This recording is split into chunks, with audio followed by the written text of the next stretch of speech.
international cooperation in space. A space shuttle, but shuttling what to where? We also hear talk of Russian and American skylabs and the men who live and work in them for several months at a time. But what are they all doing up there in space?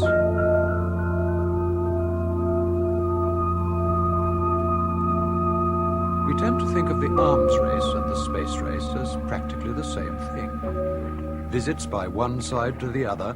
Here, Soviet technicians and astronauts are greeted by their American counterparts, have been dismissed as diplomatic courtesies. We have a working relationship that's quite good with the Soviet Union. I'm sure it's going to continue. But the Russians were the first in space with their Sputnik in 1957. And later the same year, the first with a living creature, Laika, the dog.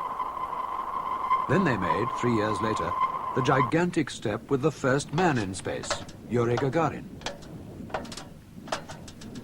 And later on, the first woman, Valentina. The drive to make the first man on the moon an American was launched by President Kennedy. The first wave of modern invention and the first wave of nuclear power.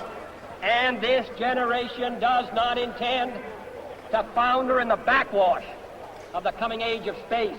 We mean to be a part of it. We mean to lead it. By the late 60s, the Russians, it seemed, had simply dropped out and stopped trying.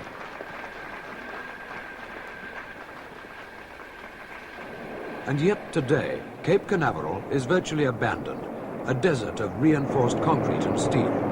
The most ambitious project in the history of mankind seemed to be over. Are we to believe that this is where it all ends?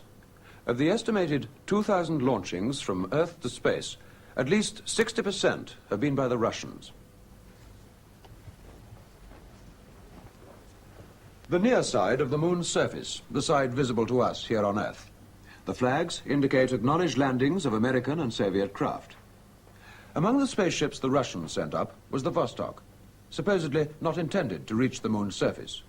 But in 1972, this sighting was recorded. More detail, please. Can you give more detail on what you are seeing? It's something flashing. It's all so far. Just a light going on and off on the edge of the crater. Can you give the coordinates? Well, there's something there. It may move further down. It couldn't be a Vostok, could it? Well, I can't be sure. It's possible. The Russian Vostok flights took place in the early 60s. They were, as we've said, Earth-orbiting spaceships, not designed to reach the moon. So what are we to make of this casual suggestion by Houston Mission Control, and an equally casual acceptance by the lunar module pilot, that in 1972, an obsolete Russian spaceship is orbiting the moon, flashing its lights?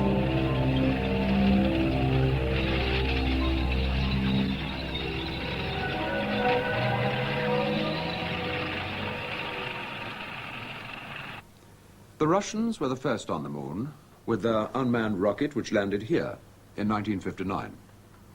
Here, exactly 10 years later, Neil Armstrong landed. But our researches show another pattern of landings. On the far side of the moon, the dark side, the side hidden from us here on Earth. Are we to assume that this remarkable grouping of American and Soviet landings is mere coincidence? When we returned to Cambridge and presented Dr. Carl Gerstein with the information we'd so far acquired, he finally agreed to speak on record about Alternative 3.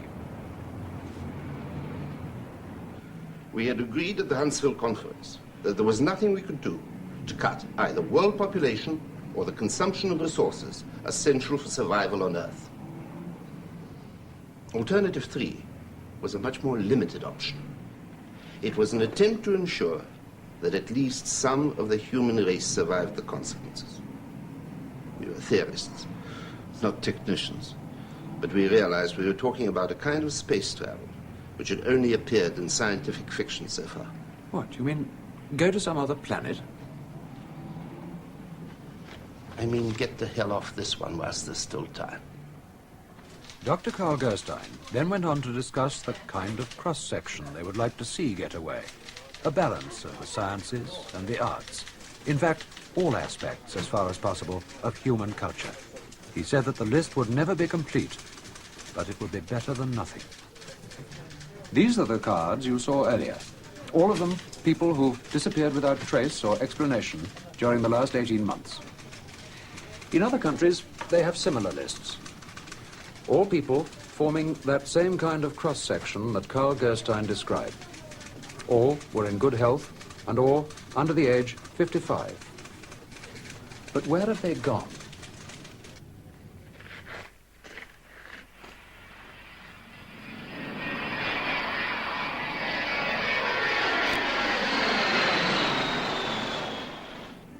Here is a picture of a supposedly dead planet, the nearest one to Earth. Mars would appear to offer little prospect of survival if these photographs from Viking 2 are to be believed. But are they? Charles Welborn himself seemed surprised that the Americans, after spending so much money in putting the probe on the surface of Mars, should then equip it with a camera that only focused up to 100 meters, or, as Colin Benson suggested, the average size of a large film studio. What's your answer? Well, you got to remember that all these pictures that we get come in through NASA, and then they're given to the rest of us. If they say it's Mars, we have to believe them. It's the same thing with audio.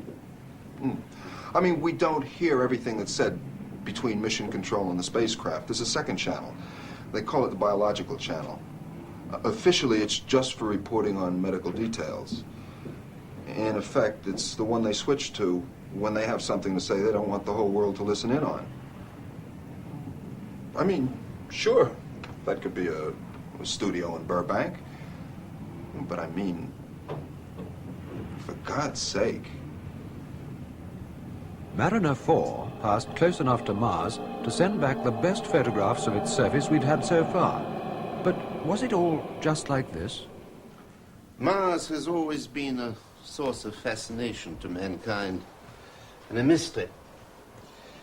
In the early days of astronomy, Mars was believed to have artificially constructed canals, which was taken as evidence of intelligent life on the planet. Later, this theory was discredited. In its place, we had a picture of barren, inhospitable planet, inimical to the survival of any form of life. Then, more recently, an interesting idea was put forward. Suppose life had existed on Mars. As the climate and other conditions worsened, any surviving life would have formed into a state of hibernation, awaiting the return of more favorable conditions.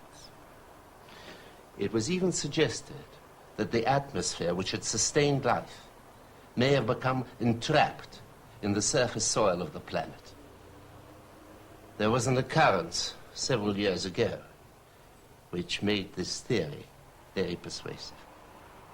Mars has always had a covering of cloud, varying in density at different times, until the time of which Dr. Gerstein spoke, when the cloud thickened to a degree never previously observed. This happened and was scientifically recorded in 1961. It was obvious that storms of colossal proportions were taking place on Mars. When the clouds eventually cleared, some remarkable changes were seen. The polar ice caps had substantially decreased in size, and around the equatorial regions, a broad band of darker coloring had appeared. This, it has been suggested, was vegetation.